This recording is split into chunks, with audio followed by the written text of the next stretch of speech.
안녕하세요. 남자 사람입니다. 오늘은 9살 인생 5번째 이야기, 모든 바퀴의 종점을 낭독해 보도록 하겠습니다. 산 동네의 하루는 산중턱에서 물을 길러 오는 일에서 시작된다. 펌프를 박아놓은 공동 우물까지 가려면 우리 집에서 10분쯤 더 아래로 내려가야 했다. 자동차가 다니는 큰 길은 그곳에서 다시 10분가량 더 아래에 있었다. 공동 우물이 있는 지점은 모든 바퀴 달린 문명의 종점과도 같았다. 공동 우물로부터 아래쪽은 자전거나 웬만한 손수레가 다닐 정도로 경사가 완만했지만 그 위쪽은 거의 사다리라고 해도 좋을 만큼 가파른 돌계단이었다. 산동네 사람들은 새벽같이 일어나 큰 깡통 모양으로 생긴 양철 물통을 메고 공동 우물로 내려갔다. 그곳에서 한참 줄을 선 끝에 물을 받아 부엌 항아리에 가득 채워 놓아서야 하루 일을 시작했다. 그래서 물을 아껴 써야 함은 산동네의 철칙이었다. 아버지가 세수한 물로 온 가족이 세수를 하고 그 물에 걸레까지 빨고서야 비로소 버리는 시기였다. 우리 아버지 역시 새벽에 일어나면 물찌개부터 지었다. 아버지는 매우 낙천적인 사람이어서 이 짜증나는 일을 매우 즐겁게 받아들였다. 아버지의 몸은 무쇠와 같았다.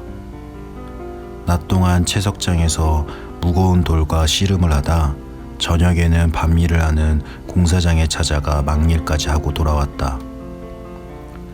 그리고 새벽같이 일어나 또 거뜬히 물지개를 지고 산 밑으로 성큼성큼 내려가는 거였다. 어머니는 그것이 늘 걱정이었다. 그렇게 몸을 학대해서야 사람이 어디 견디겠어요? 그러면 아버지는 껄껄 웃으며 말했다. 몸은 쓰면 쓸수록 강해지는 거야. 그러나 어머니는 알고 있었다. 아버지의 체력도 점점 소모해 간다는 사실을. 그래서 어머니는 아침에 물 깃는 일만큼은 스스로 하려 했다. 어머니는 아버지가 깨기 전에 물지개를 지고 내려가려 몇 차례 시도했지만 그때마다 번번이 아버지에게 들키고 말았다. 하는 수 없이 어머니는 낮 시간에 틈틈이 공동 우물로 내려가 물을 길어다 물독을 가득 채워두었다. 그러나 이것도 소용없는 일이었다. 아버지는 물독이 채워져 있는 것을 보고도 물지개를 지고 우물로 달려갔다. 그래서 혼자 사는 뒷집 할머니네 물독이나 다른 이웃집 물독을 채워주고야 직성이 풀렸다. 아이고, 이렇게 고마울 때가. 아버지가 물독을 채워주면 뒷집 할머니는 엉성한 이빨을 드러내며 호호호 웃었다. 어머니는 내심 못마땅하게 여겼지만 그렇다고 해서 아버지가 물지개를 못 지게 하기 위해 온 동네의 물독을 미리 채워놓을 수는 없는 노릇이었다. 나는 아버지에게 기종인의 집을 일러주었다. 아버지, 저 너럭바위 옆집에도 물을 길러다 주세요. 누나랑 둘이만 살아요. 나름의 착한 일을 하려 한 말인데 어머니는 나를 향해 눈을 흘겼다. 그러나 크게 꾸짖지는 않았다. 아침에 운동을 하고 나면 기분이 상쾌해진단 말이야. 아버지는 껄껄 웃으며 좋아했고 어머니는 얼마 가지 않아 이 문제에 대해 포기하고 말았다. 한 번은 아버지가 옆집 사람들이 아직 물을 길러가지 않은 것을 보고 그 집 물독을 채워준 적도 있었다. 그런데 이 일은 오히려 그 집에 불화만 가져왔다.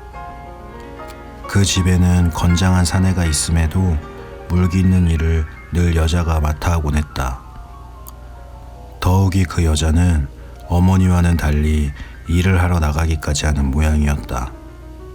이런 터에 아버지의 느닷없는 선행이 여자의 불만을 터뜨리는 도화선이 된 거였다.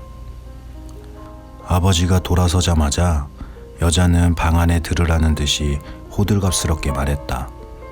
아이고 고맙기도 해라. 누구는 부지런해서 남의 집 물독까지 채워주는데 누구는 구들먹지고 누워서 제 집 물독도 마누라를 시켜 채우니. 여자의 궁시렁거리는 소리가 나오기 무섭게 발문이 벌컥 열리더니 얼굴이 부석부석한 사내가 꽥 소리를 질렀다. 뭐야 이년아? 여자도 지지 않고 맞섰다. 뭐 내가 못할 말했어? 이년이 배가 좀 따뜻해지니까 요강에 앉아 똥을 싸려 들어. 언제 당신이 내 배 채워줬어? 쥐꼬리만한 돈 벌어다 제 아가리에 술 처넣기 바쁘면서 남편한테 하는 말버릇하곤. 에라이 이순 상년 같으니. 상년하고 같이 사는 너는 대단히 고상하고.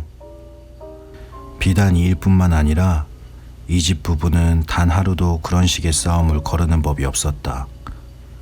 하도 싸우다 보면 어느 한쪽이 기가 죽을 법도 하련만 그들 부부는 단 한 걸음도 양보하지 않고 팽팽하게 맞섰다.